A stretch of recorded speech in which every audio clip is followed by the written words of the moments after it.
ಮನುಷ್ಯನೇ ಏನೇ ಕೆಲಸ ಮಾಡು ದಕ್ಷತೆಯಿಂದ ಮಾಡು. ಹೆಂಗಂಗರೇ ಮಾಡಬೇಡ. ಯಾರೇ ನೋಡಾಗ ಚಂದ ಮಾಡೋದು, ಯಾರು ಇಲ್ಲದಾಗ ಒಗದು ಹೋಗೋದು, ಇದು ಜೀವನ ಅಲ್ಲ. ಭಕ್ತ ಹಂಗ ಮಾಡೋದಿಲ್ಲ. ಇದು ದೇವರು ನೋಡ್ತಾನೆ ಅಂತ ತಿಳ್ಕೊಂಡು ಚಂದ ಮಾಡೋದು. ಏನೇ ಸಣ್ಣ ಕೆಲಸ ಮಾಡಲಿ, ದೊಡ್ಡ ಕೆಲಸ ಮಾಡಲಿ, ಬಹಳ ಕಾಳಜಿಪೂರ್ವಕ ಕಾರ್ಯಗಳನ್ನ ಮಾಡಬೇಕು. ಕಸ ಗುಡಿಸಿದ್ರೆ ಸುಮ್ಮನೆ ಅಲ್ಲಲ್ಲೇ ಮ್ಯಾಲ ಮಾಡಿ ಮೂಲ್ಯಾಗ ಒಗದು ಹೋಗಿ ಬಿಡೋದಲ್ಲ. ಕಸ ಗೂಡಿಸಿದ್ರೆ ಯಾರಪ್ಪ ಕಸ ಗೂಡಿಸಿದವರು ಅಂತ ಅಂತಿರ್ಬೇಕು. ಹಂಗ ಇಷ್ಟು ಜನ ಬರ್ತಾರೆ, ಒಂದು ಕಡ್ಡಿ ಇಲ್ಲಿ ಒಗೆಯೋದಿಲ್ಲಲ್ಲ. ಇದ ದಕ್ಷತಾ. ಹೆಂಗ್ ಕೂಡ್ತೀರಿ? ಕೆಡಿಸ್ಲಾರ್ದಂಗ್ ಕೂಡ್ತೀರಿ, ಸಂತೋಷವಾಗಿ ಕೂಡ್ತೀರಿ, ಒಂದು ಈಟೂ ಕೆಡಿಸೋದಿಲ್ಲ.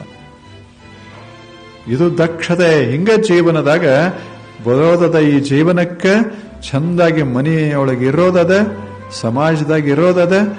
ಚಲೋ ಚಲೋ ಮಾತುಗಳನ್ನಾಡಿ ದಕ್ಷತೆಯಿಂದ, ಜಾಣತನದಿಂದ ಹೋಗಿಬಿಡೋದದ.